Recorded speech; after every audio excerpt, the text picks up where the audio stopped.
A'udzubillahiminasyaitonirrajim. Bismillahirrahmanirrahim. Alhamdulillahirabbil alamin. Wala 'aqibatul muttaqin wala 'udwana illa 'alal zalimin. Asyhadu an la ilaha illallah wa asyhadu anna Muhammadan 'abduhu wa rasuluh. Allahumma shalli wa sallim ala habibina wa syafi'ina wa qurrati a'yunina sayyidina Muhammad wa ala alihi wa sahbihi ajma'in. Subhanaka la ilma lana illa ma 'allamtana innaka antal alimul hakim. Rabbi shrah li sadri wa yassir li amri wahlul 'uqdatam min lisani yafqahu qawli. Raditu billahi rabba wa bil islam dina wa bi Muhammadin sallallahu alaihi wasallam nabiyya wa rasulih. Amma ba'd. Ayyuhal ikhwah wal akhwat, agar jamaah yang di luar biasa. Tuan-tuan, perempuan, bapak dan ibu sekalian hadirin hadirat, assalamualaikum warahmatullahi taala wabarakatuh. Alhamdulillah, alhamdulillah, pada kesempatan malam Jumat yang mulia ini kita diberikan kesempatan yang begitu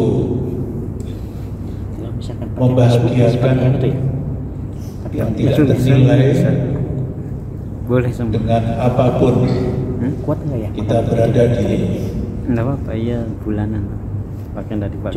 Baitin min buyutillah, di salah satu rumah Allah yang disucikan, saya Facebook bisa, yang tujuan utamanya adalah semata-mata kita untuk bersama-sama mempelajari dan mengkaji ayat-ayat Allah. Mudah-mudahan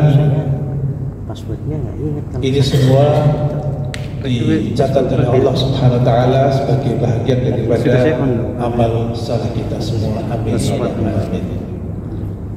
Hadirin hadirat sekalian, tanpa membuang masa, mari kita melanjutkan masalahnya saya tafsir nggak ada akhir daripada surah Saba.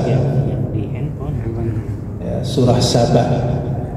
Kita kalau menyebut surah Saba ini, ya, kita ingat pada salah satu cerita yang sangat terkenal di surah An-Naml, yaitu antara Nabi Sulaiman dengan Queen Seba, ya, Ratu Saba. Dan di surah ini, ya, ini merupakan surah tersendiri yang diberi nama dengan Saba. Saba adalah satu perkotaan di daerah Yaman, ya, sekarang berada di Yaman, di mana Allah Subhanahu wa taala di dalam surah ini, sebetulnya surah ini adalah juga mencakup dan mengandungi banyak pelajaran-pelajaran dan juga cerita. Tapi yang diangkat menjadi nama surah ini adalah salah satu plot ataupun episode daripada cerita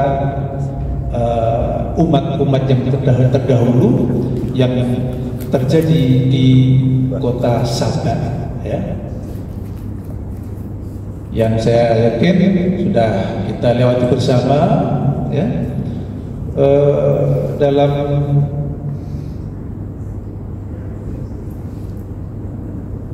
yaitu di ayat yang ke-15. A'udzubillahi minasyaitonirrajim. Laqad kana li sab'in fi maskanihim ayah. Jannatani 'an yaminin wa shimal.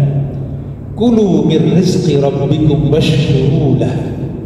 Baldatun thayyibatun wa rabbun ghafur. Fa'aradu فأرسلنا عليهم سيل العرم wa baddalnahum bi jannatayhim jannatayn dawatay ukulin khamdin wa athlin wa shay'in min sidrin qalil dzalika jazainahum bima kafaru wa hal nujazi illa al-kafur. Di ayat ke-15 dan ke-16 inilah kemudian Allah Subhanahu wa taala yang mengangkatnya sebagai nama daripada surah Saba, ya, surah Saba. Ya. Dalam bahasa Inggris dikenal dengan Seba, ya. Seba, S-E-B-A, Seba. Tapi dalam bahasa Arab Saba, ya. Yaitu cerita satu kerajaan di mana Allah Subhanahu wa taala memberikan kenikmatan, ya, karunia yang luar biasa. Ya. Digambarkan di sini adalah jannatani an yamin wa shimal, kebun-kebun yang sangat lebat, ya, kebun-kebun dari buah-buahan, ya, dan dari tanam-tanaman yang luar biasa di kiri kanan, ya. Maksudnya jannata ini dua kebun, tapi sebetulnya itu yang dimaksudkan adalah kiri kanan di mana-mana, ya. An yamin wa shimal, ya.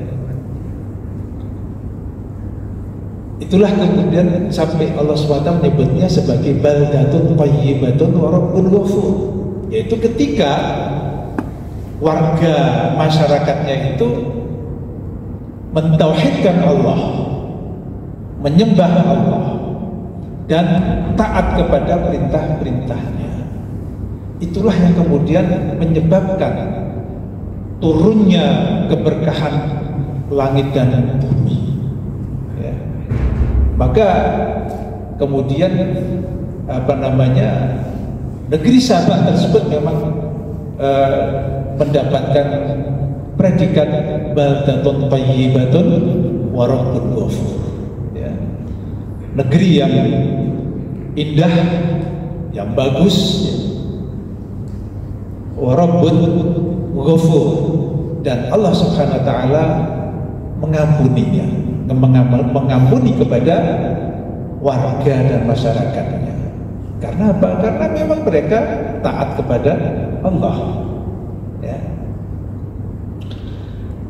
Tapi kemudian fa'aradu, ya, mereka kemudian berpaling, yaitu tidak lagi mereka menyembah Allah Subhanahu wa taala, tidak lagi mengikuti aturan-aturannya. Dan ini yang biasa Bapak dan Ibu sekalian, ya.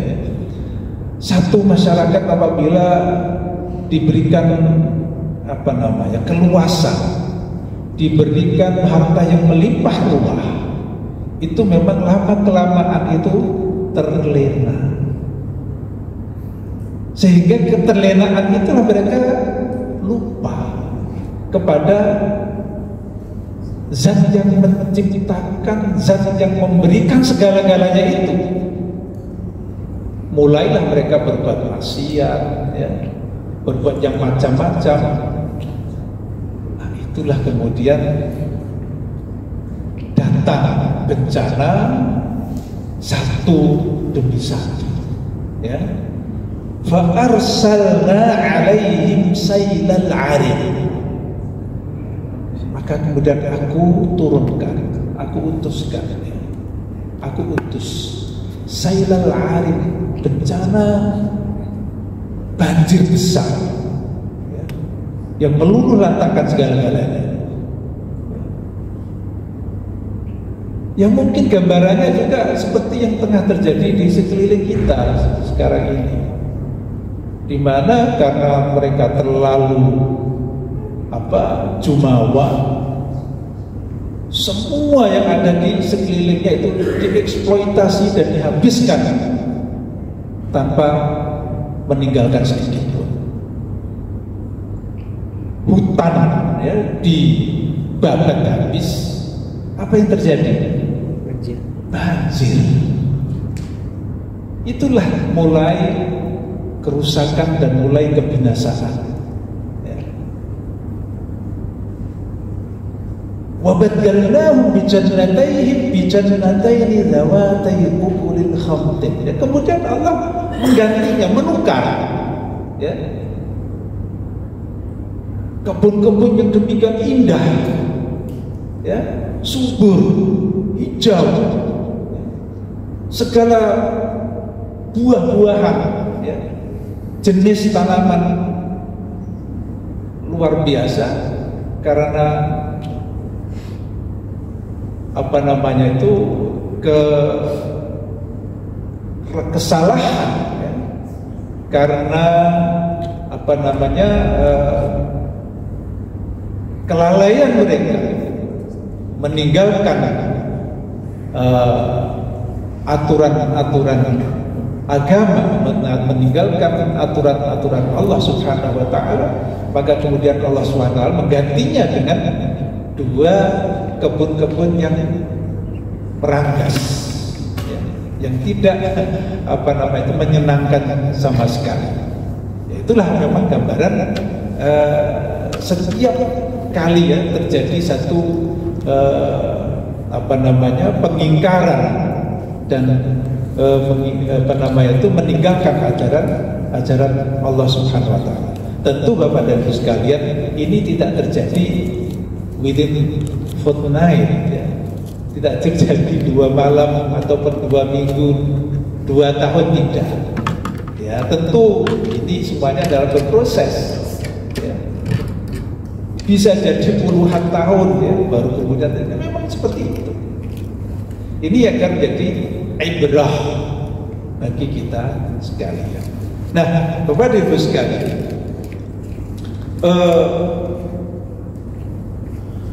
saya difahamkan bahwa seri pengajian Zanjabil yang lalu telah sampai pada ayat ke-48, yaitu ayat yang berbunyi a'udzubillahi minasyaitonirrajim, qul inna rabbi yaqdhifu bil haqqi 'allamul ghuyub.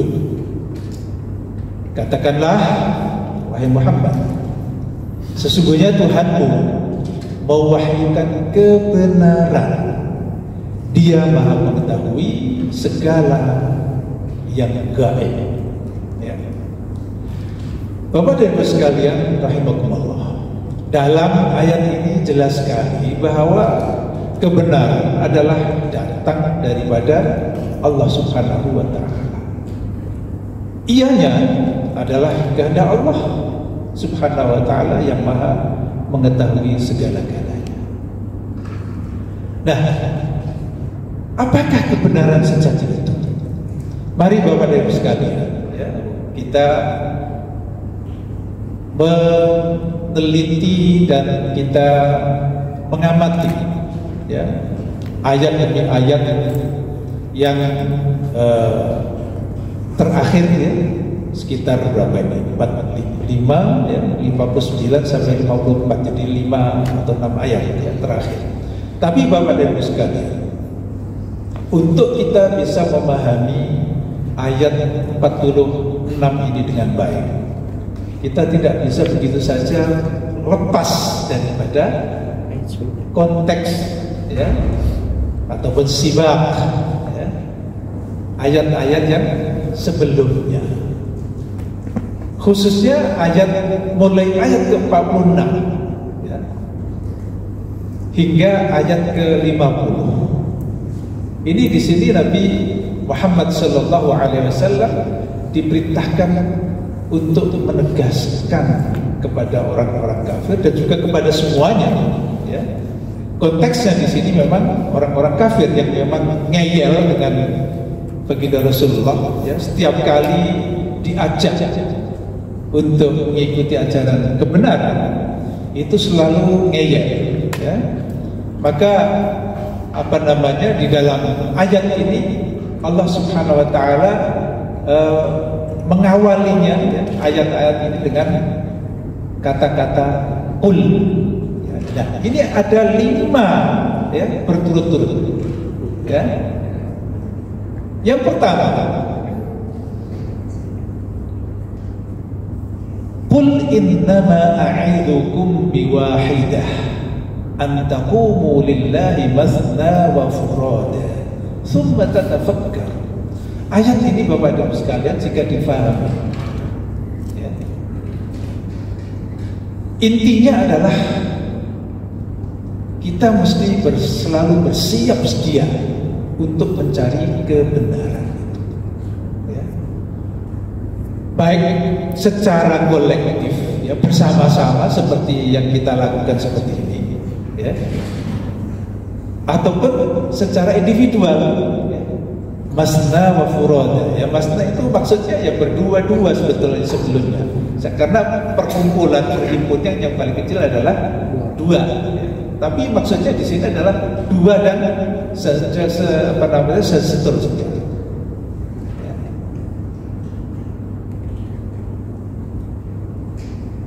Kita diperintahkan, ya, untuk selalu mencari kebenaran. Jangan pernah kita bosan, ya, untuk mencari kebenaran, ya. An taqumu lillahi masna wa furada. Ini hal yang pertama yang diperintahkan oleh Allah Ta'ala kepada baginda Rasulullah untuk disampaikan kepada, karena audiensnya pada waktu adalah orang-orang kafir, maka orang kafir yang disampaikan itu. Tapi ini sebetulnya juga mencakup seluruh umat dakwah, ya, termasuk kita semua, ya. Kemudian yang kedua diawali dengan kul juga, ya, ayat yang berikutnya, ayat 47, ya. Qul ma sa'altukum min ajrin fahuwa lakum in ajriya illa 'ala Allah wa huwa 'ala kulli syai'in syahid. Bahwa ganjaran adalah untuk masing-masing. Ganjaran itu memang diberikan kepada masing-masing yang melakukannya.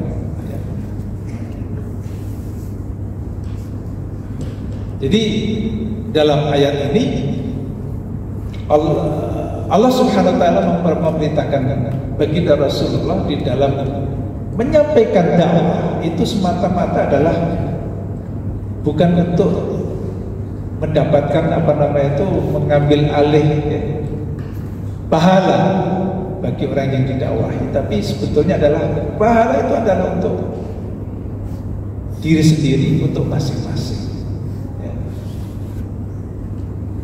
Adapun pahala baginda Rasulullah dan juga para dai yang melakukan dakwah itu pahala sepenuhnya adalah daripada Allah Subhanahu wa taala.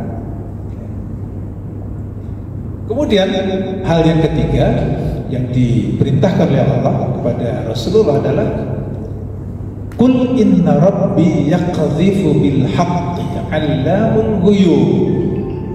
Kebenaran adalah datang dari Allah.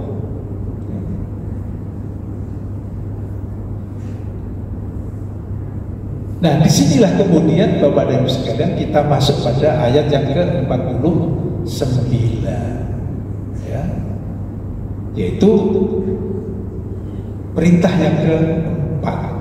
Qul ja'al haqqu wa ma yubdi'ul batil wa ma yu'id.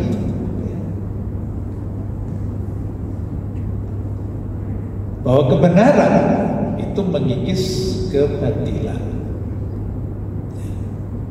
Dan yang kelima, untuk menegaskan kepada umatnya bahwa kesesatan adalah pilihan pribadi dan hidayah adalah daripada Allah Subhanahu wa ta'ala. Qul in dhalaltu fa innama adillu ala nafsi wa in ihtadaitu fa bima yuha ilayya rabbi innahu sami'un qarib. Jadi marilah Bapak dan Ibu sekalian pada pengajian Zajabil, ya, malam ini kita mencoba untuk menguraikan, ya, 4 poin. Yang pertama yaitu dari ayat yang ke-49 tadi, bahwa kebenaran versus kebatilan, kedua kesesatan versus hidayah, dan ketiga konsekuensi pilihan kesesatan, dan poin keempat penyesalan abadi. Baik Bapak dan Ibu sekalian, apa kebenaran yang sejatinya itu? Allah Subhanahu wa ta'ala di dalam ayat ke-49 ini menegaskan yang masih terkait dengan ayat yang ke-47 tadi, ya. Qul inna rabbi yaqdhifu bil haqq, ya. Kebenaran daripada Allah Subhanahu wa ta'ala. Nah, sekarang katakanlah wahai Muhammad,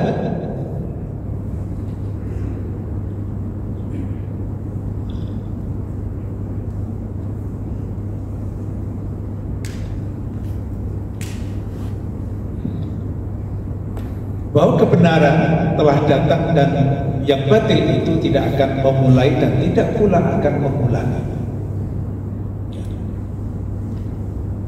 Bapak dan Ibu sekalian,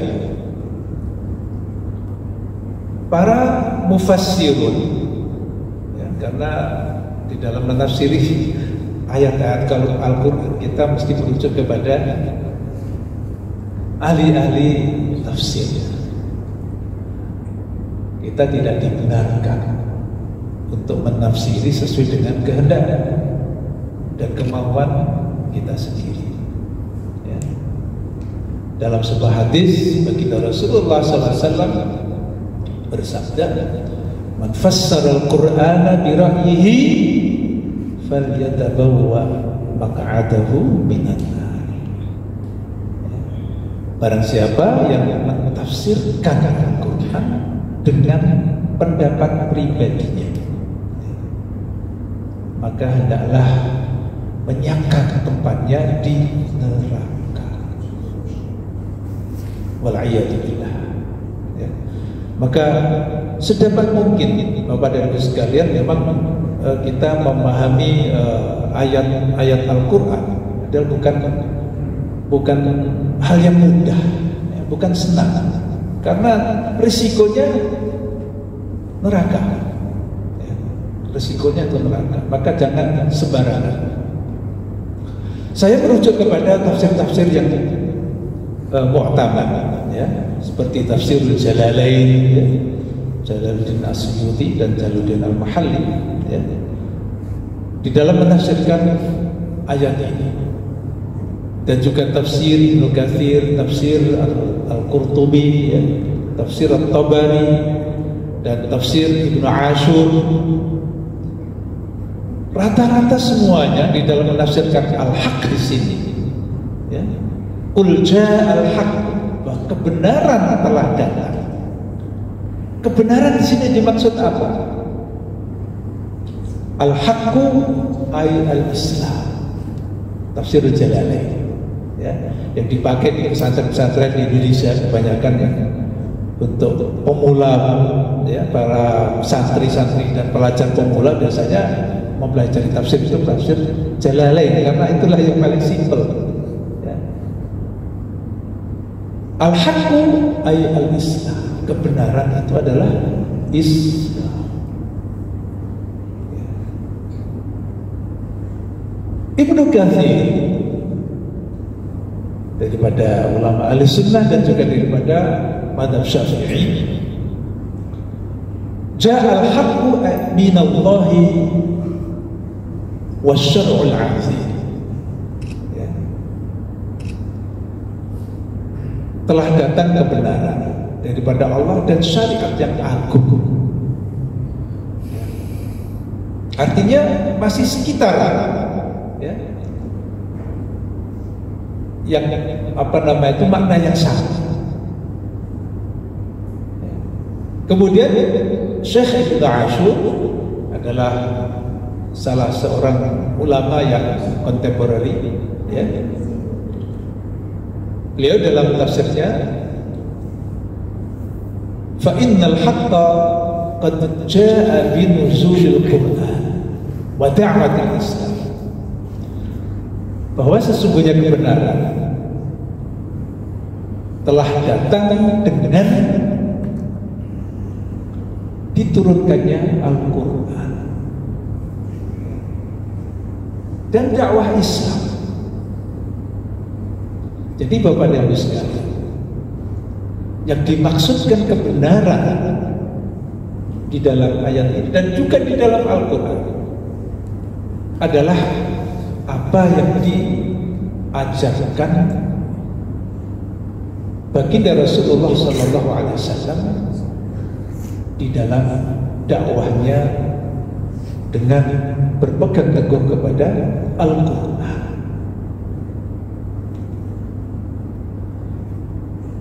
Oleh karena itu Bapak dan Ibu sekalian,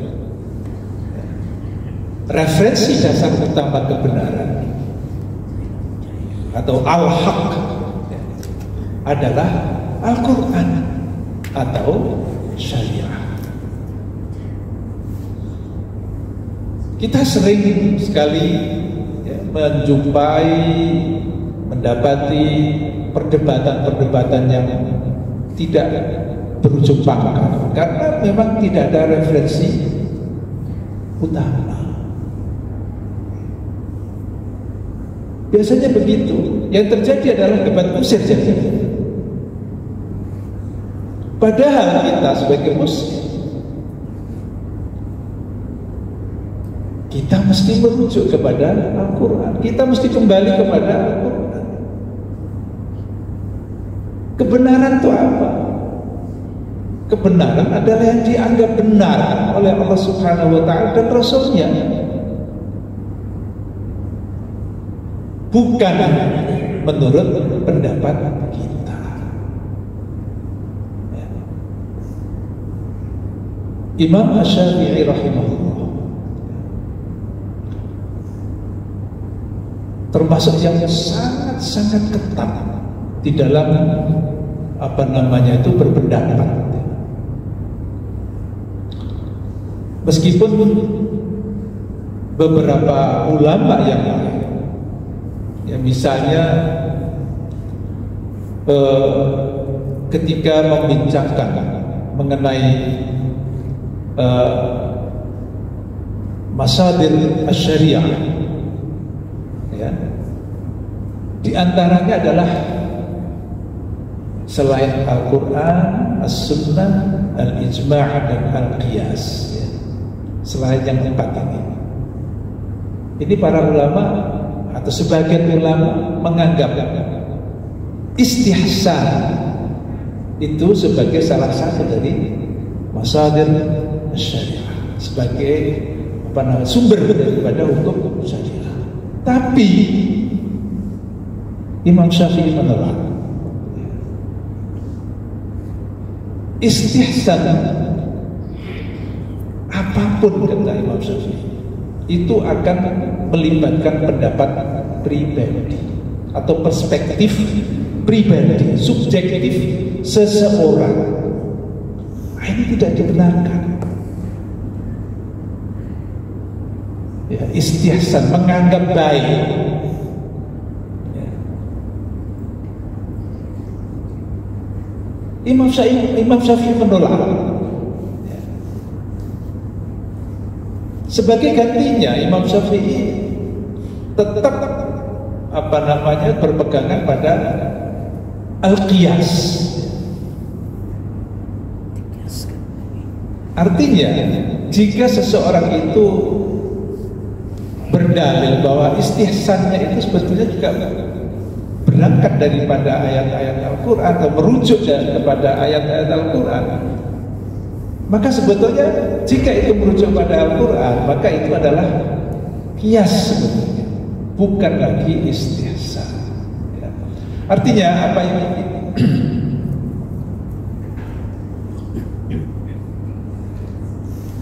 Poin yang ingin saya tegaskan di sini, Bapak dan Ibu sekalian, bahwa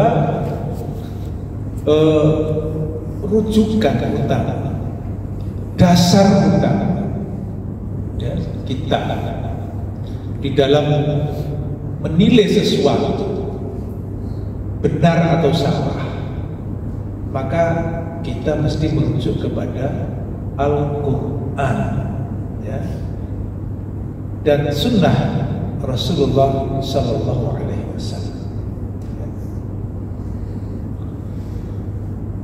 Maka Bapak dan Ibu sekalian, ayat Qul ja'al haqqu wa ma yubdil haqq wa ma yubdil batil wa ma yu'id, ya. Ayat ini menegaskan bahwa inilah kebenaran yang ketika ia sudah datang maka tidak akan bisa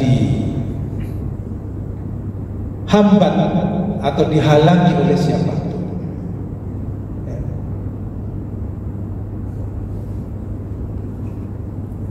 Nah, kebenaran-kebenaran ini Bapak dan Ibu sekalian, jika kita merujuk kepada uraian oleh ulama kita, ya, secara dasarnya adalah yang dikenal dengan maqasid asy-syariah. Ya. Maka ini menjadi rujukan utama kita di dalam kita berpikir, di dalam kita berperilaku, ya, mesti rujukan kita adalah ini.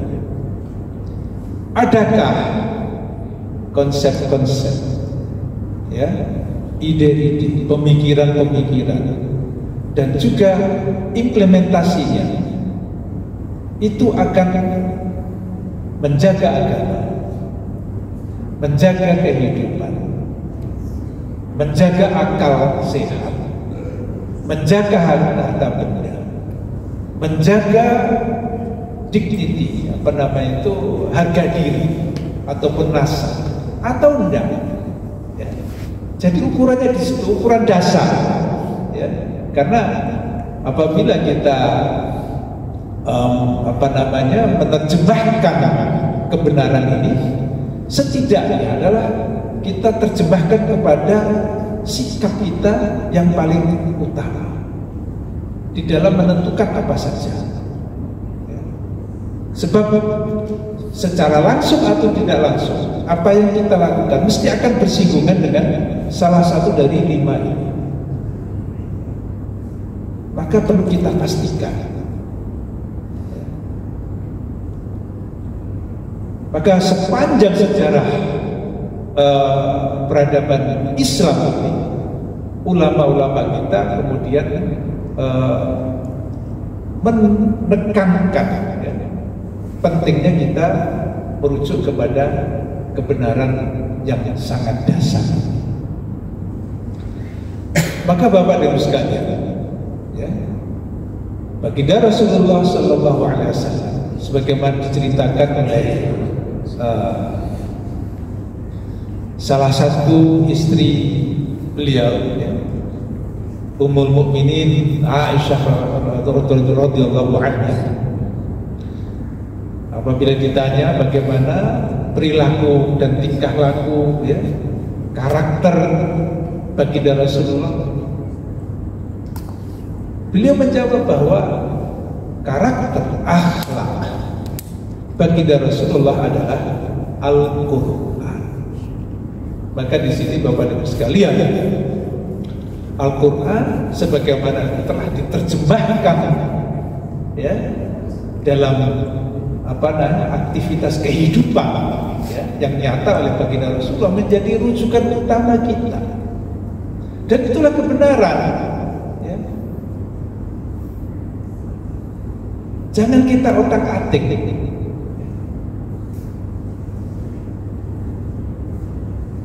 Biasanya yang menjadi persoalan di antara kita ini adalah yang diajarkan di dalam Al-Quran itu kan hanya untuk umat Islam, salah besar. Bukan. Kebenaran Al-Quran itu cocok untuk semuanya. Dijamin mesti cocok untuk semuanya, untuk semua umat manusia dan di segala zaman. Itu Al-Quran.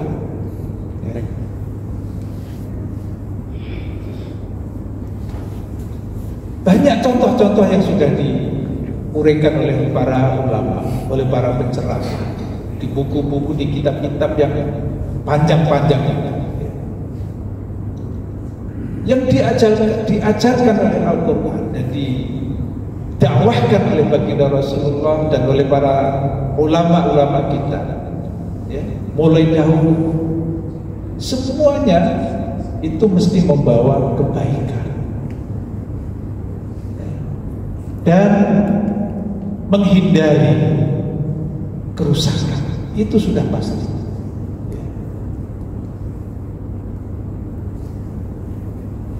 Dari salah satu contoh saja, pemakanan. Makanan yang diajarkan di dalam Islam yang memenuhi dua kriteria, halal dan thayyib, itu mesti halal, mesti thayyib untuk semuanya.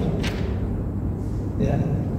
Jika itu dikonsumsi oleh siapapun, muslim atau non muslim, itu mesti sehat, ya. Tidak akan membawa bahaya, ya. Tapi belum tentu kalau makanan-makanan yang bukan Qur'ani, yang tidak mengandungi halal dan thayyibatan. Ini salah satu contoh saja, ya. Bapak dan Ibu sekalian, juga kita jangan sampai kita menjadi kacau di dalam menilai ataupun mengidentifikasi kebenaran itu. Jangan sekali-kali, ya, kita itu menilai kebenaran melalui tokoh.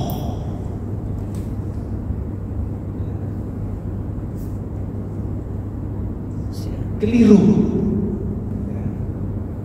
Sayyidina Ali ibn Abi Thalib radhiyallahu anhu berkata, al-haqqu la yu'rafu bir-rijal, i'rifil haqq ta'rifur rijal. Kebenaran itu tidak bisa diketahui, tidak bisa dikenali melalui ketokohan, ya. Tapi kenalilah kebenaran itu, engkau akan kenal siapa tokoh itu. Ini ajaran Sayyidina. Tapi kadang kita ini karena kebodohan pertama, dan yang kedua juga karena taklid buta dan ta'assub biasanya, itu menganggap kebenaran itu melalui tokohnya atau yang ditokohkan di masyarakatnya. Itu salah, kepada Ibu sekalian. Kita itu mengikuti siapa? Al-Quran tidak mengajarkan seperti itu. Sahabat-sahabat Rasulullah tidak seperti itu. Jadi al-haqqu la yu'rafu bir-rijal, i'rif ar-rijal, i'rifil haqq ta'rifir rijal. Kenalilah al-haq itu, maka engkau akan mengenali siapa tokoh itu. Jadi nilai yang diajarkan dalam Islam itu.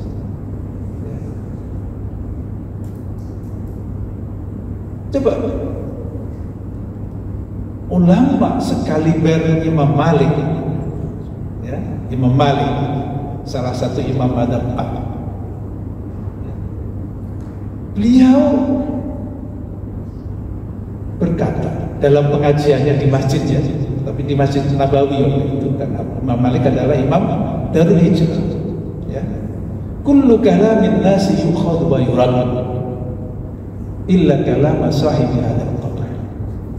Karena waktu itu berada di Masjid Nabawi, maka beliau itu menunjuk kepada makam atau kuburnya Rasulullah Sallallahu Alaihi Wasallam. Ya. Pendapatnya orang-orang tokoh-tokoh itu bisa diterima, bisa ditolak, kecuali pendapatnya pemilik kubur ini, yaitu Rasulullah Sallallahu Alaihi Wasallam. Jadi begitu Bapak dan Ibu sekalian.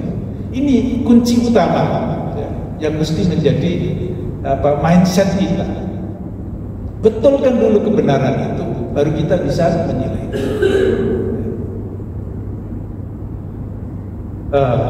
Tinggal 15 menit lagi.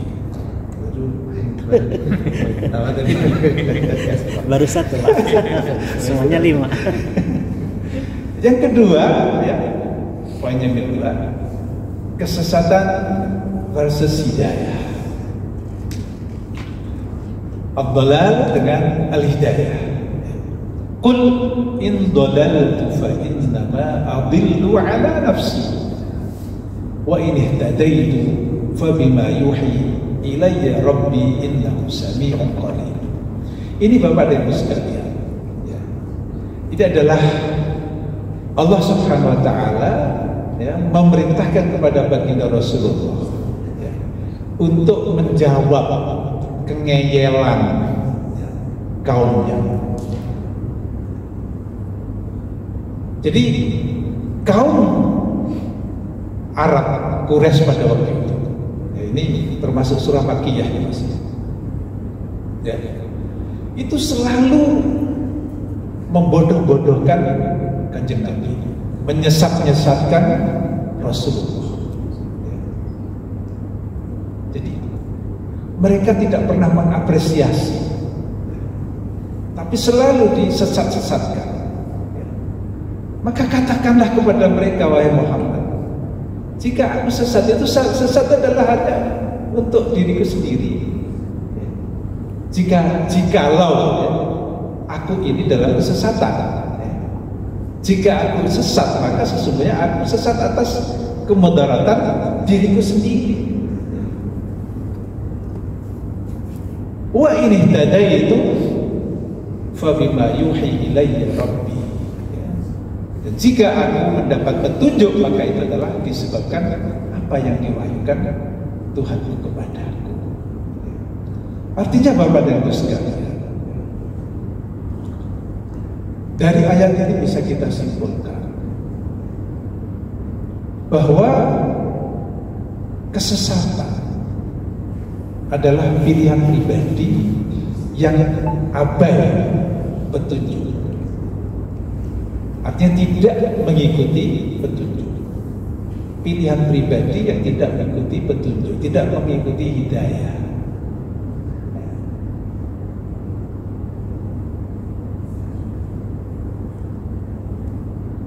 Kebenaran adalah hidayah dan kebatilan adalah kesesatan. Ini Bapak dan Ibu sekalian, berkaitan dengan masalah petunjuk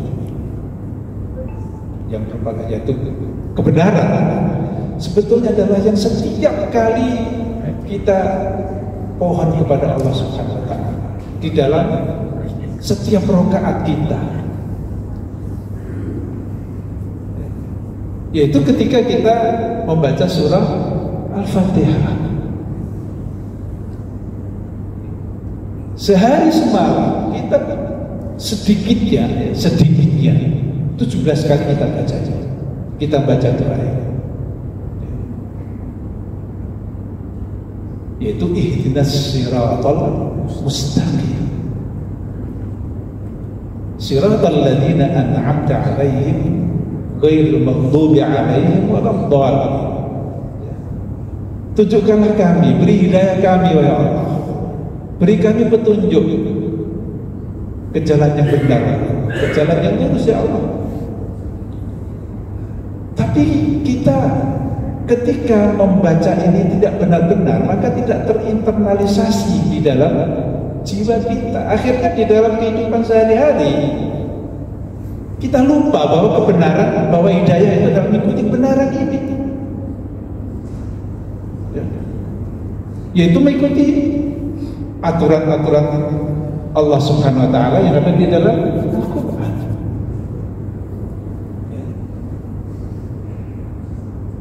Maka apabila kita mengabaikan Al-Qur'an itu, mengabaikan kebenaran itu, berarti kita ketika membaca doa ihdinas siratal mustaqim itu berarti kita tidak sadar atau di luar kesadaran. Maka agar selalu konsisten, maka kita mesti selalu menghadirkan kesadaran ini. Ini baik apa buruk, mesti kita merujuk baik dan buruk menurut Allah Subhanahu wa ta'ala. Ini boleh atau tidak boleh, mesti kembali kepada ajaran Allah Subhanahu wa ta'ala dalam semua hal tanpa terkecuali.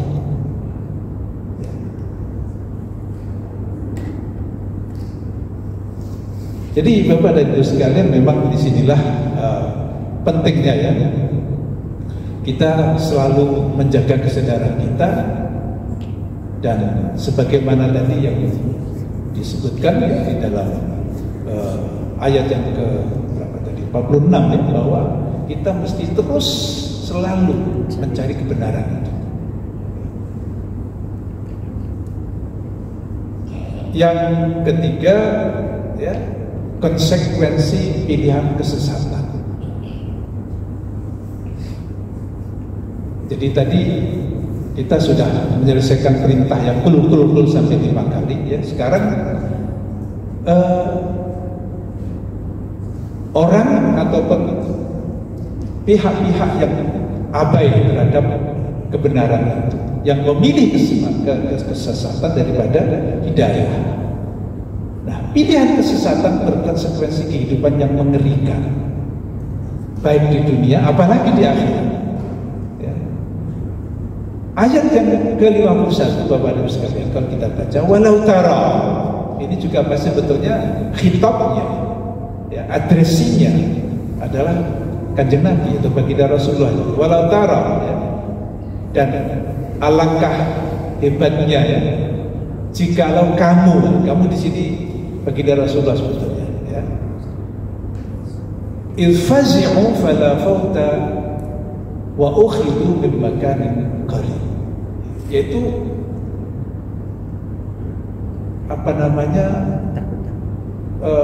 satu gambaran ya, peristiwa yang begitu mengerikan yang akan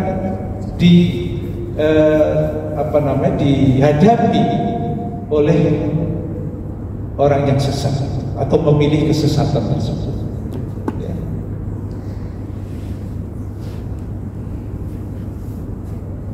Di akhirat sangat jelas, ya.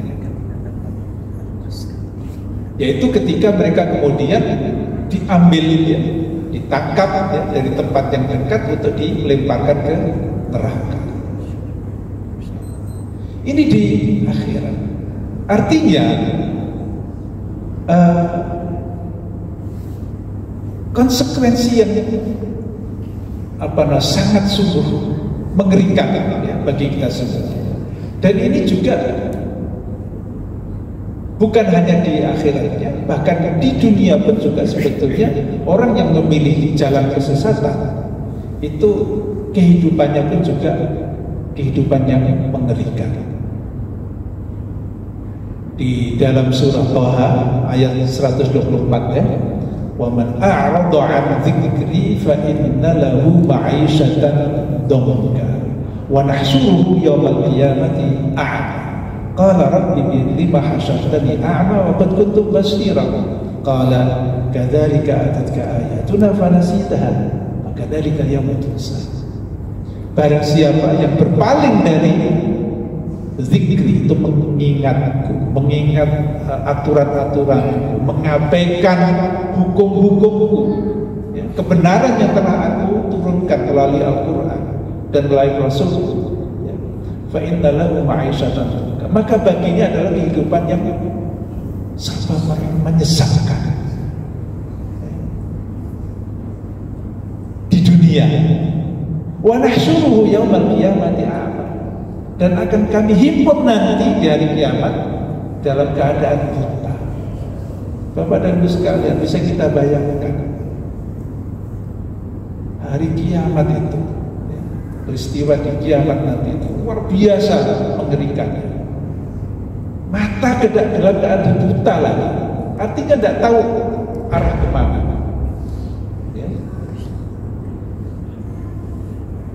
Dan pada saat itu kemudian mereka akan protes kepada Allah. Ya Rabbi, lima hasyartani, wahai Tuhanku, kenapa engkau himpun aku dalam keadaan buta, padahal aku waktu di dunia tidak buta. Maka dijawab Allah, qala kadzalika, demikianlah kamu ketika di dunia, ayat-ayatku tidak pernah engkau indahkan. Ya.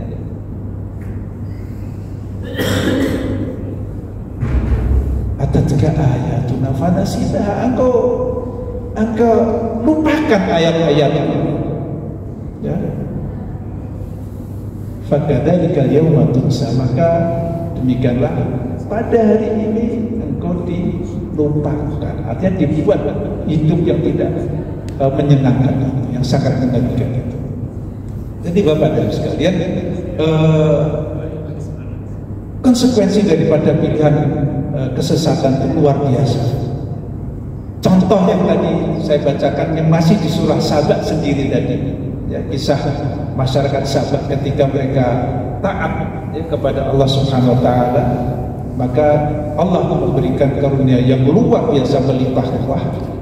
Ya, kalau dalam bahasa Jawanya adalah gembah limpah, loh jinawe katanya. Ya. Tapi begitu mereka mengingkari Allah Subhanahu Wa Taala, maka kehidupan mereka menjadi dibalik 180 derajat. Ya. Penyesalan abadi ini yang terjadi ketika di akhirat, tapi sudah terlambat. Ya. Artinya sesal kemudian tidak ada berguna. Wa qalu amanna, mereka ingin mengucapkan bahwa kami beriman ya Allah, tapi sudah terlambat. Di akhirat sudah tidak ada apanya, sudah tidak dikira lagi. Iman itu ketika di dunia, ketika akhirat itu masih ghaib, itu iman ada manfaatnya. Ya. Tapi kalau sudah mu'ayanah, musyahadah, sudah menyaksikan dengan mata kepala, baru bilang saya beriman, itu kalau bahasanya siapa itu, Rocky Gerung itu dungu. Kedunguan yang luar biasa. Oh, sesuatu sudah di depan matanya itu baru iman. Ya. Iman itu ketika memang belum nampak. Iman di situ bermanfaat. Ya. Makanya wa anna lahum tanawushu min makanin ba'id. Sudah tidak mungkin lagi, kamu sudah jauh. Dunia itu sudah tidak di sini. Kehidupan dunia ini sudah kehidupan akhirat. Ya. Wa qad kafaru bihi min qabl. Ya. Padahal mereka sudah berbuat kafir sebelumnya waktu di dunia.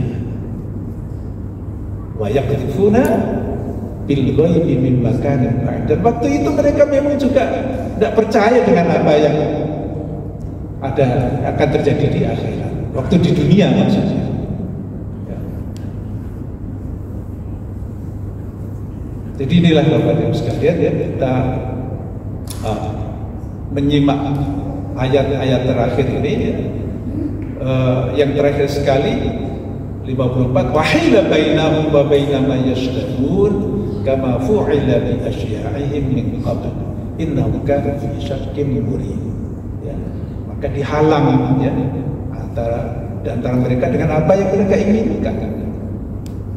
Sudah tidak mungkin lagi ya, karena mereka tidak mau beriman dan mengabaikan kebenaran yang telah diturunkan oleh Allah Subhanahu wa taala waktu di dunia. Bahkan mereka meragukan, innahum kanu fi syakkin murib. Ya. Dahulu dia waktu di dunia dalam keraguan yang mendalam. Ya.